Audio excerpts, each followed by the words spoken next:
আসসালামু আলাইকুম দর্শক বিন্দুরা। তো আজকে আমরা খুব সুন্দর একটা ছোট গল্প আপনাদের মধ্যে তুলে ধরবো। আশা করি অত্যন্ত সুন্দর, এটা আমার অনেক প্রিয়। তো আশা করি আপনাদেরকে ভালো লাগবে। এটা হচ্ছে পরীর গল্প। তো ছোট ছোট ছেলেরা বা যারা গল্প ভালোবাসেন তাদের কাছে এই পরীর গল্পটা অত্যন্ত সুন্দর লাগবে বলে আমি মনে করি। তো এটা হচ্ছে পরীর পরিচয়। নাম রাজপুত্রের বয়স 20 পার হয়ে যায়, দেশ বিদেশ থেকে বিবাহের সম্বন্ধ আসে।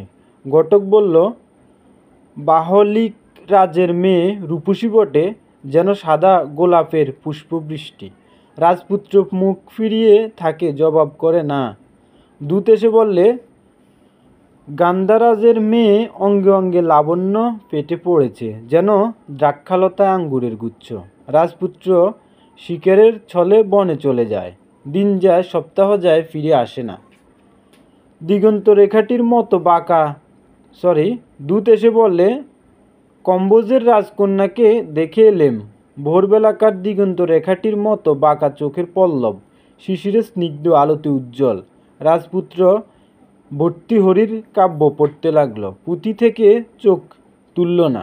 রাজা বললে, এর কারণ ডাকো দেখি মন্ত্রীপুত্রকে। মন্ত্রীপুত্র এলো। রাজা বললে, তুমি তো আমার ছেলের মিতা, সত্য করে বলো, বিবাহে তার মন নেই কেন? মন্ত্রীপুত্র বলে, মহারাজ, যখন থেকে তোমার ছেলে পরিস্থানের কাহিনী শুনেছে, সেই অবধি তার কামনা সে পরী বিয়ে করবে। রাজার হুকুম হলো, পরিস্থান কোথায় খবর চাই। বড় বড় পণ্ডিত ডাকা হলো। যেখানে যত পুঁথি আছে তারা সব খুলে দেখলে। মাথা নেড়ে বললে, পুঁথি কোনো পাতায় পরিস্থানের কোনো ইশারা মেলে না। তখন রাজসভায় সওদাগরদের ডাক পড়ল।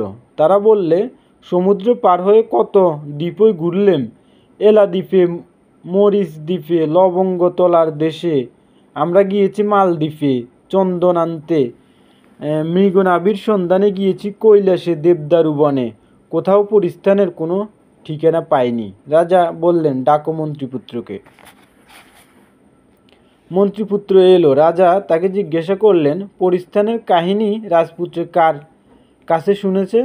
মন্ত্রীপুত্র বললে, সেই যে আছে নবীন পাগলা, বাঁশি হাতে বনে বনে ঘুরে বেড়ায়। শিকার করতে গিয়ে রাজপুত্র তার কাছেই পরিস্থানের গল্প শোনে। রাজা বললে, আচ্ছা, ডাকো তাকে। নবীন পাগলা এক মুঠো বনের ফুল ভেট দিয়ে রাজার সামনে দাঁড়ালো। রাজা তাকে জিজ্ঞাসা করলো, পরিস্থানের খবর তুমি কোথায় পেলে? সে বললে, সেখানে তো আমার সদাই যাওয়া আসা। রাজা জিজ্ঞাসা করলে, কোথায় সে জায়গা? পাগলা বললে, তোমার রাজ্যের সীমানার চিত্রগিরি পাহাড়ের তলে, কামসরোবরের ধারে। রাজা জিজ্ঞাসা করলে, সেইখানে পরী দেখা যায়? পাগলা বললে, দেখা যায়, কিন্তু চেনা যায় না। তারা ছদ্মবেশে থাকে, কখনো কখনো যখন চলে যায় পরিচয় দিয়ে যায়, আর ধরবার পথ থাকে না। রাজা জিজ্ঞাসা করলে, তুমি তাদের চেনো কি উপায়ে? পাগলা বললে, কখনো বা একটা সুর শুনে, কখনো বা একটা আলো দেখে। রাজা বিরক্ত হয়ে বলল, এ আগাগোড়া সমস্তই পাগলামি, একে তাড়িয়ে দাও। পাগলার কথা রাজপুত্রের মনে গিয়ে বাজল। ফাল্গুন মাসে তখন ডালে ডালে শাল ফুলের ঠেলাঠেলি, আর শিরীষ ফুলে বনের প্রান্ত শিউরে উঠেছে।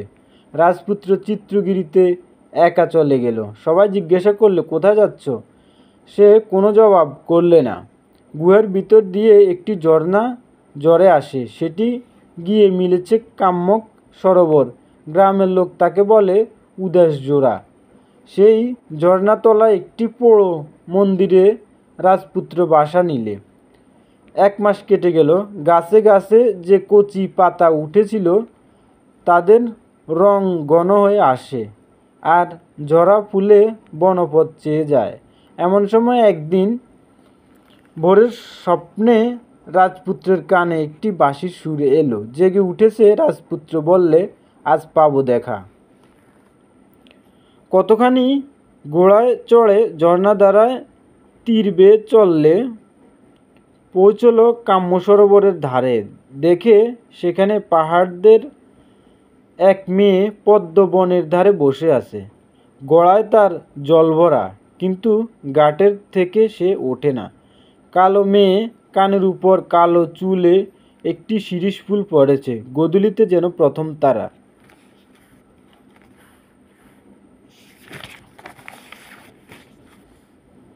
রাজপুত্র ঘোড়া থেকে নেমে তাকে বললে, তোমার ওই কানের শিরীষ ফুলটি আমাকে দেবে? যে হরিণী ভয় জানে না, এ বুঝি সেই হরিণী? ঘাড় বেঁকিয়ে একবার সে রাজপুত্রের মুখের দিকে চেয়ে দেখল। তখন তার কালো চোখের উপর একটা কিসের ছায়া আরও ঘন কালো হয়ে নেমে এলো। ঘুমের উপর যেন স্বপ্ন, দিগন্তে যেন প্রথম শ্রাবণের সঞ্চার। মেয়েটি কান থেকে ফুল খসিয়ে রাজপুত্রের হাতে দিয়ে বললে, এই নাও। রাজপুত্র তাকে জিজ্ঞাসা করলে, তুমি কোনো পরী? আমাকে সত্য করে বলো। শুনে একবার মুখে দেখা দিল বিস্ময়, তারপরেই আশ্বিন মেঘের আচমকা বৃষ্টির মতো তার হাসির উপর হাসি। সে আর থামতে চায় না। রাজপুত্র মনে ভাবল, স্বপ্ন বুঝি পড়ল। এই হাসির সুর যেন সেই বাঁশির সুরের সঙ্গে মেলে। রাজপুত্র ঘোড়ায় চড়ে 2 হাত বাড়িয়ে দিল, বললে, এসো। সে তার হাত ধরে ঘোড়ায় উঠে পড়ল, একটুও ভাবল না। তার জলভরা গলা ঘাটে রইল পড়ে। শিরীষের ডাল থেকে কোকিল ডেকে উঠল, কুহু কুহু কুহু। রাজপুত্র মেয়েটিকে কানে কানে জিজ্ঞাসা করলে, তোমার নাম কি? সে বললে, আমার নাম কাজরি। উদাসজোড়ার ধারে দুজনে গেল সেই পোড়ো মন্দিরে। রাজপুত্র বললে, এবার তোমার ছন্দবেশ ফেলে দাও। সে বললে, আমরা বনের মেয়ে, আমরা তো ছন্দবেশ জানি না।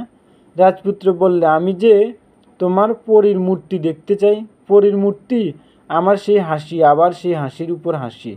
রাজপুত্র ভাবলে, এর হাসির সুর এই ঝর্ণার সুরের সঙ্গে মেলে। এ আমার এই ঝর্ণার পরী। রাজার কানে খবর গেল, রাজপুত্রের সঙ্গে পরীর বিয়ে হয়েছে। রাজবাড়ি থেকে ঘোড়া এলো, হাতি এলো, চতুর্দোলা এলো। কাজরি জিজ্ঞাসা করলে, এসব কেন? রাজপুত্র বললে, তোমাকে রাজবাড়িতে যেতে হবে। তখন তার চোখ ছলছলিয়ে এলো। মনে পড়ে গেল তার ঘোড়া পড়ে আছে সেই জলের ধারায়। মনে পড়ে গেল তার ঘরের আঙ্গিনায় শুকোবার জন্য ঘাসের বীজ মেলে দিয়ে এসেছে। মনে পড়ল তার বাপ আর ভাই শিকারে চলে গিয়েছে, তাদের ফেরবার সময় হয়েছে। আর মনে পড়ল তার বিয়েতে একদিন যৌতুক দেবে বলে তার মা গাছতলায় তাঁত পেতে কাপড় বুনছে আর গুনগুন করে গান গাইছে। সে বললে, না, আমি যাব না। কিন্তু ডাক ডোল বেজে উঠল, বাজলো বাঁশি, কাশি, দামামা। ওর কথা শোনা গেল না। চতুর্দোলা থেকে কাজরি যখন রাজবাড়িতে নামল, রাজমহিষী কপাল চাপড়ে বললে, এ কেমনতর পরী? রাজার মেয়ে বললে, ছি ছি, কি লজ্জা।